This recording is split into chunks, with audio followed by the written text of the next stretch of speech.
Hi, Josh. Wishing you all the best for the season. Just wanted to ask you about where you left the Gujarat Titans last season, and where do you pick this year? Obviously, a lot has changed in the time since, and but Osai's version is still there with all the players. How do you see those two, and like what kind of role you play along with them in the top three? Can you just talk about your role and like what the plans you have worked out for this season with regards to your batting? Yeah, sorry, I didn't hear the question that clearly, but I think you're talking about the top three and Sudarshan. Yeah, just looking forward to the season. We obviously had a great year last year, played a lot of really good cricket. Shubman and Sai was a fantastic opening partnership, two high quality players with fantastic techniques to allow them to spend a lot of time at the crease, which was obviously great for the team last year. But we don't want to put too much expectation on them to have to replicate that. Although I'm sure they'll want to and be trying their best. But we're all ready to just play the game in front of us and play what's required and do our roles for the team to the best of our ability. Vishesh from Hindustan Times, please go ahead. Hi, Josh. Thanks for your time today and best of luck for the season ahead. I just wanted to ask that this would be the fourth year that the impact player rule would be in place. So I just wanted to pick your brains. Where do you stand on the issue? And are you a fan of this rule or do you think it plays around with the fundamentals of the sport as such? Ultimately, I think it does play around with the fundamentals of the game. Cricket's been 11 aside for so long, and being a bit of a traditionalist, I've kind of like that because it makes the value of all rounders even more important. It makes the captains more important, being able to play the game with 11. But that being said, the impact rule's given more players more opportunity. It's thrown a different dynamic, a different talking point into the game, which you always do need to add at different times. So it's certainly done that, and it's been different. But I like the game as an 11-a-side game, so I would lean towards that. Next one is Sai from Telegraph. Hi, Josh. So, Josh, I Yes, just wanted to ask you how important is this IPL for you, considering the T20 World Cup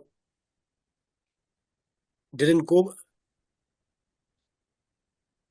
it didn't quite go by the standards you set for yourself.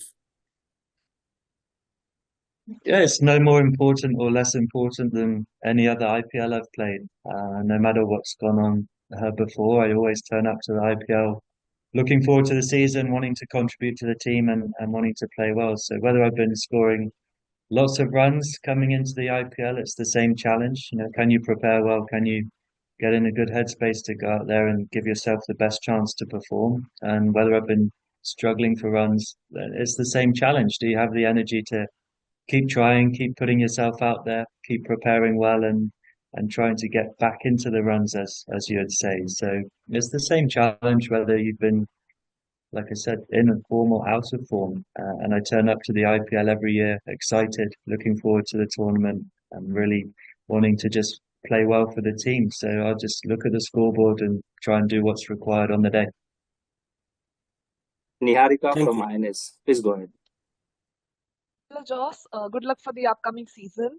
My question to you is regarding the tournament only. Like a few days ago, I saw that chat of you with Kevin Peterson on the podcast where he said that IPL had saved his career and made trusted relationships for him. So, just want to know, has the IPL played a similarly transformative role for you, which is beyond runs and the financial contracts?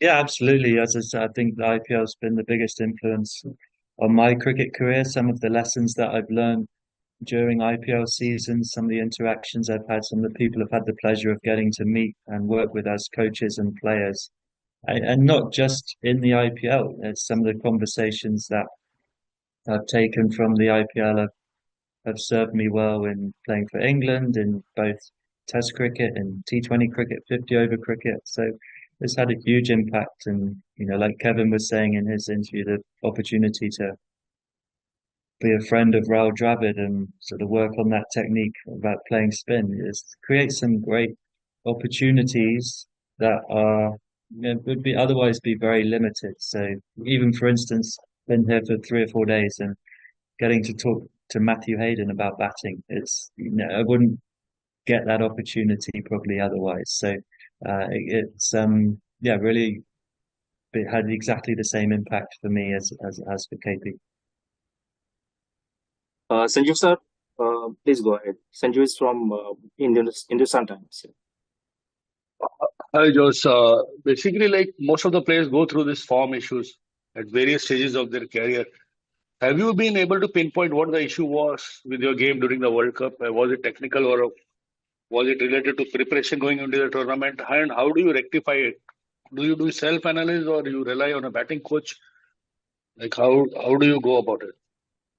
Yeah, I think there's probably a small circle of people that you turn to try and um, ask for their advice or their opinion on what they're seeing. And ultimately, I tried hard. I put a lot of effort into that World Cup, and for a multitude of reasons, probably it just didn't quite work out. And actually having the capacity and discipline to just say, that's okay. You know what? I tried hard. I play a game that there is elements of things that I can't control, and everyone else is trying to do well as well. So it just didn't quite work out. And, being a 35-year-old player, I've had 15 years of times where I've had good form, I've had bad form, I've had tournaments that went really well, I've had tournaments that didn't go to plan. So I think you're always trying to reflect self-analysis but pinpointing one thing, there's actually, if there was that one secret, then I think we'd all know it and we'd all score runs every time, but I don't think that exists. So it's just, I've had a bit of space from the game, which I've really enjoyed. And I've sort of reflected on whether I've scored runs or not. The challenge is the same thing for me, to go to practice with energy and optimism, prepare well, and then go to the game, start on naught, and take it from there. Thanks. Thank you. Next is Amol from The Hindu. I just wanted to know if you have hopefully faced him, at least watched him bowl. Can you tell us what is it that works for Ashok Sharma? Is it only raw pace, or there's more to Ashok than just the pace? There's a lot more than just the pace. Actually, Ashok was a net bowler at Rajasthan for a long time, so I used to face him in the nets a bit there. He obviously played with Rajasthan last year, but yeah, I played him in the practice game. He's obviously got pace and accuracy. He's got fantastic slower ball, and he's got a big heart, which I think you need as a fast bowler. So he's got all the attributes and is an exciting fast bowler. Thank you. Next is Arnab from Times of India. Arnab, please go ahead. Yeah, hi Josh. So during IPL 2022, when you were the orange cap holder, you approached Virat Kohli for advice, and he was deeply amused because he wasn't among the runs at that point of time. And now going into the upcoming season, the T20 World Cup did not match expectations, and Virat Kohli has been smashing runs for fun in international cricket. So have you approached Kohli for advice with regard to pulling off a turnaround or plan to do so? No, I haven't spoke to Virat.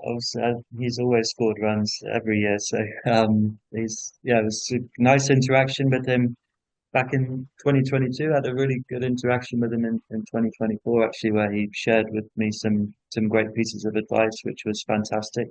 But as I've just said previously, I think sometimes you just doesn't quite work out how you'd like to, and it's not for the lack of effort or lack of trying. Obviously, there's big expectation on certain players, but not allowing that to weigh too heavy and constrain your game is a big part of that.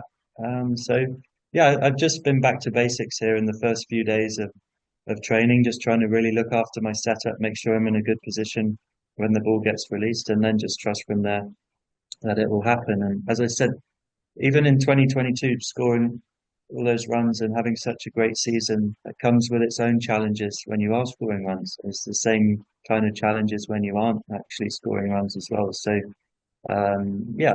ultimately, I just want to contribute for the team and play well. So you're always desperate to do that. That's a given. You're always trying your best. That's a given.